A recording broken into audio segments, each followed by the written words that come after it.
নতুন পেনশনে বিশ্ববিদ্যালয় শিক্ষকদের সুবিধা কমবে, এই শিরোনামে খবর। এবং তার প্রেক্ষিতে আজকে সকল সরকারি বিশ্ববিদ্যালয়ে অনির্দিষ্টকালের কর্মবিরতি ঘোষণা করেছে শিক্ষকরা। শিক্ষক সমিতিগুলো এই কর্মসূচি নিয়েছে এবং খুবই অবাক ব্যাপার যে শিক্ষকরা তো এখন রাজনৈতিকভাবে বিভক্ত, কেউ আওয়ামী লীগপন্থী, কেউ বিএনপিপন্থী, কেউ জামাতপন্থী, কিন্তু এই একটা ক্ষেত্রে সবাই একাট্টা। এই দাবির ব্যাপারে কোনো রকম তাদের ছাড় নেই। তারা হিসাব নিকাশ কষে দেখছে যে প্রত্যয় নামে যে নতুন পেনশন কর্মসূচি তাদের উপরে চাপানো হয়েছে, এর ফলে তাদের যে বিদ্যমান এখন যে পেনশন সুবিধা, সেই পেনশন সুবিধা থেকে তারা বঞ্চিত হবে। তো এটাও একটা অবাক করা ব্যাপার যে কখনো সুবিধা বাড়ে, বিদ্যমান সুবিধা কখনো কমে না, হয় সেটা থাকে বহাল থাকে অথবা তার থেকে বেশি আরো ইনক্রিজ হয়। কারণ এমনিতেই এখন মন্দ অবস্থায় তো কারোর সুবিধা যেটা আছে সেটা তো কেড়ে নেওয়া যায় না। তো এই প্রত্যয় নামে যেই পেনশনের কর্মসূচি ঘোষণা করা হলো, এটা কিভাবে হলো আমি বুঝলাম না। যদি শিক্ষকরা এর সাথে জড়িত থাকে বা অন্য পেশাজীবীরা, তো তাদের সাথে আলাপ আলোচনা না করে বা বিস্তারিত বিশ্লেষণ না করে এই যে একটা জিনিস ঘোষণা করা হলো এবং এর ফলে একটা অচল অবস্থা, সেটাও বা কেন? শিক্ষকরা কর্মবিরতি করা মানেটা কি? মানে হচ্ছে সমস্ত ক্লাস পরীক্ষা স্থগিত হওয়া। ডাক্তাররা যদি স্ট্রাইকে যায় তাহলে কি হয়? রোগীর কোনো চিকিৎসা হয় না, তার সেবা হয় না। তো একই ব্যাপার, এখন শিক্ষার্থীরা বঞ্চিত হচ্ছে। তো এই যে টোটাল একটা যে নৈরাজ্য তৈরি হইল এক ধরনের একতরফা সিদ্ধান্তের ফলে, এটারও বা কারণ কি?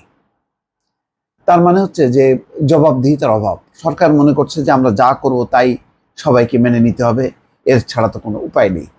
কিন্তু যখন কি স্বার্থে আঘাত লাগে তখন তো সব এক হয়ে যায়। এটা তো যেমন দেখা গেল যে এখানে আওয়ামী লীগ তো বলতে পারতো শিক্ষকরা যে না, আমাদের সরকার যেহেতু করেছে সুতরাং আমরা পেনশন সুবিধা বঞ্চিত হই বা যাই হই না কেন, দরকার হয় পেনশনই নেব না, তারপর আমরা দলের পক্ষে থাকবো। না, তা তো থাকলো না। এখানে সবারই রুটি রুজির ব্যাপার আছে, স্বার্থের ব্যাপার আছে। স্বার্থ কেউ ছাড়ে না। সংসদে কি হলো, এত লম্বা লম্বা লেকচার তাদের, কিন্তু ঠিকই ওই যে শুল্কমুক্ত গাড়ির সুবিধা কিন্তু তারা ঠিকই বহাল করলো। অথচ এবার কথা ছিল যে এইটা বাতিল হবে, এটা অনির্দিষ্টকালের জন্য চলতে পারে না, কিন্তু এটা বহাল হলো। তো স্বার্থের ব্যাপারে তখন দলমত নির্বিশেষে সবাই এক হয়।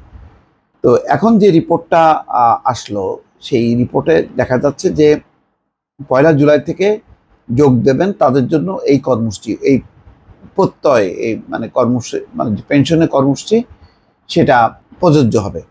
এবং নতুন অর্থ বছরের শুরুর দিন অর্থাৎ আজ থেকে চালু হচ্ছে এই সার্বজনীন পেনশনের কর্মসূচি প্রত্যয়।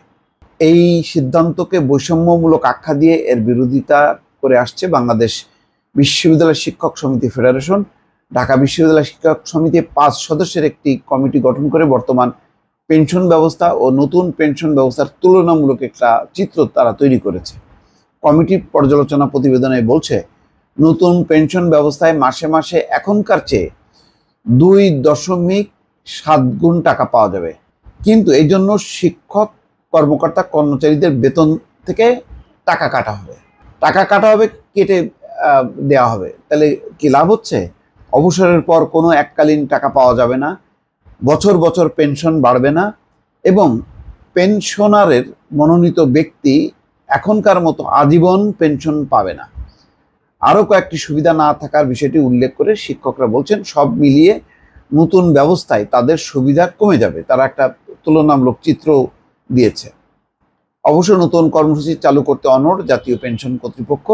বিশ্ববিদ্যালয়ের বাইরে অন্য কোনো সংস্থার পক্ষ থেকে প্রত্যয় চালুর কোনো বিরোধিতা আসেনি বলেও পেনশন কর্তৃপক্ষ দাবি করেছে।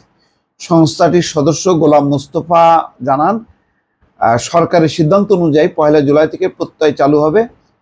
আমরা হিসাব করে দেখেছি যাদের জন্য এটি প্রযোজ্য তারা লাভবানই হবেন। কোনো অসঙ্গতি ধরা পড়লে ভবিষ্যতে সংশোধন করা যাবে, এখনই এ নিয়ে বিরোধিতার কিছু নেই।